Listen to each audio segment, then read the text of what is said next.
Hora minasan, konnichiwa. Ya, kembali lagi dengan Hiskia Sensei. Masih di tempat yang sama. Untuk channel kali ini, Sensei akan membagikan materi bahasa Jepang tentunya mengenai kata imas dan arimas ya. Perbedaan penggunaan kata imas dan arimas dalam bahasa Jepang. Nah, imas dan arimas keduanya memiliki arti ada. Jadi umumnya memiliki arti ada. Tetapi kenapa dalam bahasa Jepang ada dua penggunaan imas dan arimas? Nah, ada satu perbedaan fungsi ya untuk digunakan dalam kehidupan sehari-hari. Imas yang memiliki arti ada digunakan untuk benda hidup, baik itu kepada orang ataupun pada hewan. Tapi kalau untuk arimas yang juga memiliki arti ada digunakan untuk benda mati. Nah, contoh kalimatnya seperti ini mungkin ya. Kita menggunakan kata imas untuk sesuatu yang bergerak, sesuatu yang hidup baik orang maupun hewan. Mungkin ketika ada orang yang bertanya seperti ini,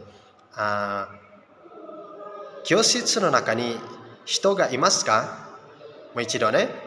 Kyoshitsu no naka ni hito ga imasu ka atau hito ga imasu ka? Nah, dia bertanya, apakah ada orang di dalam kelas? Ya. Jadi dia menggunakan kata imas di bagian akhir, bertanya imaska karena yang ditanya adalah orang. Ya, yang ditanya adalah orang. Sehingga ketika mungkin ada jawaban mengatakan bahwa ya ada orang di dalam kelas, hai imas. Ya. Nah, itu untuk penggunaan pertama. Atau kalimat yang kedua seperti ini. Apakah Jennifer ada di kelas? Apakah ada Jennifer di dalam kelas? Contohnya seperti apakah ada Jennifer di dalam kelas? Kyoshitsu no naka ni Jennifer san ga imasu ka? Ya.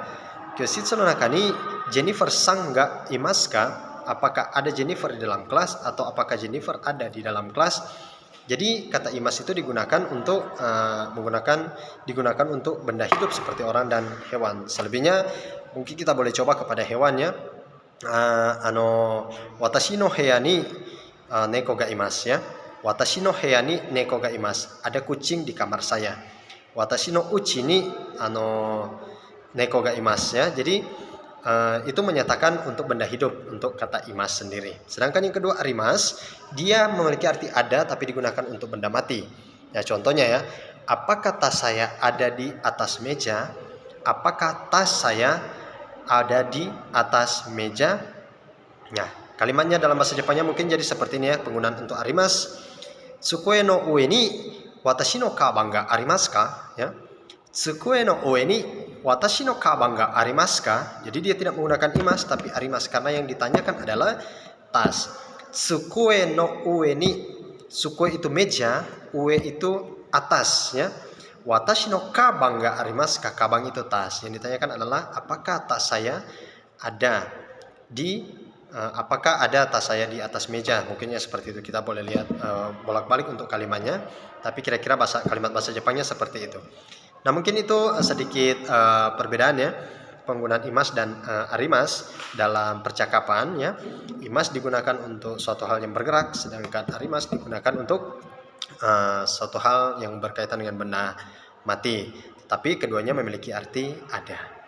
Ini dulu yang boleh menjadi pembelajaran singkat dalam bahasa Jepang. Semoga bermanfaat untuk semuanya. Saya juga akan taruh juga di kolom komentar untuk kalimat-kalimat yang boleh kalian buat tentang penggunaan imas dan arimas. Oke, minasan, domo arigatou gozaimashita.